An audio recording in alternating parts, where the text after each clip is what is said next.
Hello, my name is Epic is Cool, and I'm going to be teaching you how to place effects in your level like Treyarch did with a FX editor. Now, as you can see here in the createfx folder, we have a couple of things, and you can see they are generated, and we can generate our own too using a tool called the createfx tool. So how do we do that? Well, the first thing we need to do is we need to understand a little bit of the folder structuring so we do not have any nightmares. So in your mods folder, this is where your FX file is going to be generated and left behind for us to copy over.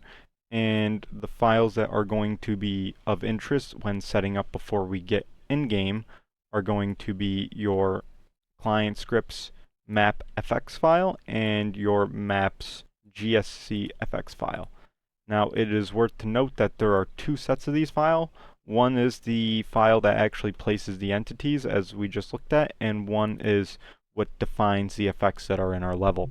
So the first thing we need to do is define the effects, and you're simply going to go to your effects folder from raw effects, pick out some effects here, and add them as you see, just like this.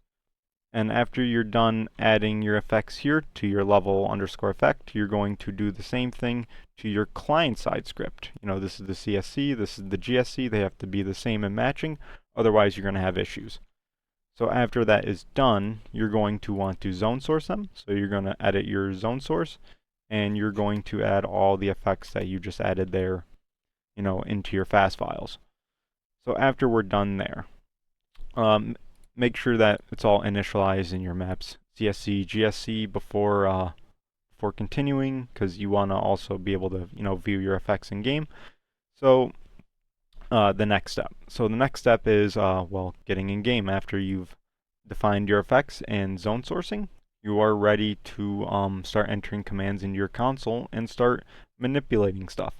This is Post Epic is Cool, jumping in real quick. A couple things we need to do before anything else also is we need to make sure you are running this function, you are running your fx function, and in your fx file, make sure you uncomment the maps main and you are running the fx file to create the effects placed around your map. That is a big thing. You're going to also need to do that on the client side scripts as well. So go to your map CSC and fx CSC and do the same things as well. Alright, the next thing you're going to do is you're going to locate your maps CSV and your maps FX, and you're going to include all your effects here.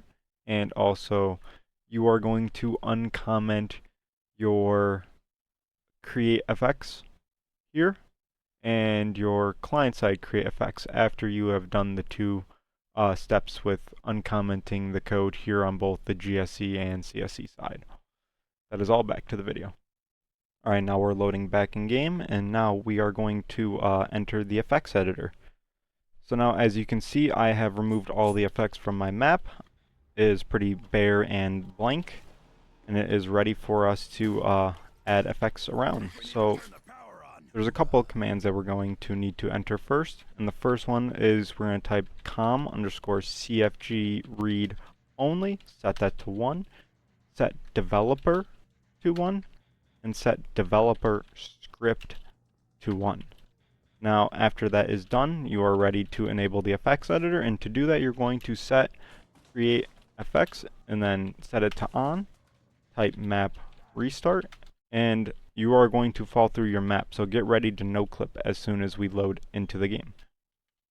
So now that we're in game, we are no clipped and we are under the level.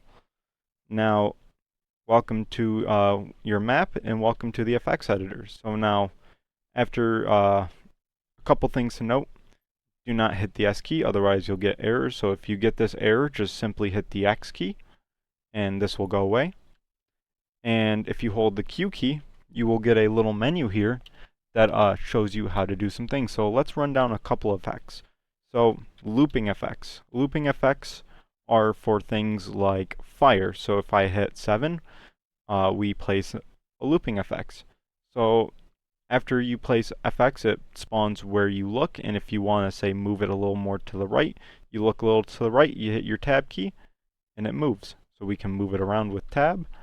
If you don't want it anymore, you hit the D key, and as you see, when we move around, if we hit D, it will delete what is selected. So make sure whatever you're doing to deselect it. So if I place an FX like fire, and you like where it's placed, hit the X key.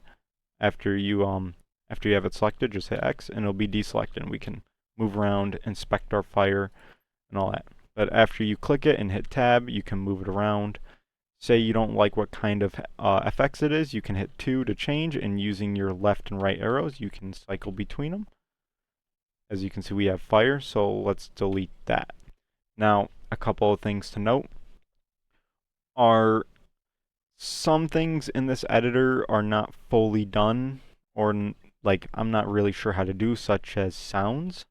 So as you can see, we have looping sounds and exploders. I'm not very sure on their functionality, but we can talk about the first two, looping and one-shot. So when would you want to use a one-shot FX? Well, you'd want to use a one-shot FX for a FX like this right here. So this blue light will only, be created once and will not be looping or spawning over and over in my mind, as I like to say. It'll just be like this, and it won't be a problem.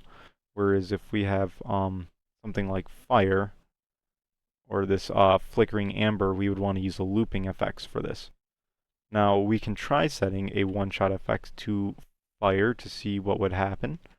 So if we find a small line of fire here, I guess it's still looping for us, but I'm not very sure if that's exactly how it's supposed to go. Maybe in game it only plays once. It could be repeating for because we're in the FX editor. It's also worth noting that if we place something like smoke, so if we place zombie theater smoke, you'll see that the smoke's gonna appear quite quickly, and in game it's not going to appear this quickly. So you might need a couple more fogs to achieve the desired effect that you're looking for, or set a repeat delay lower. So let's set a let's create some effects for our map for our spawn room, and then I'll show you how to put them in game. So for an example, we will just put some fire. So here's some fire. Hit X to deselect. We will add some more fire here to deselect. Maybe we will go over here and make this plant do something special. I don't know. We will make this plant spark some electricity. And you'll notice that some effects will have sounds. So I know, for an example, this is one of the effects that will play a sparking sound. So after you're done with your effects, you can see to save F and 5, and you can see in your console that it has generated our effects file right here. So now how do we load this in for when we go back in game? Well, it's easy. So now if you go back to your mod folder, you will have a new folder, we refresh here, called script data. Now script data contains your createfx that is generated now, and your both the CSC and GSC.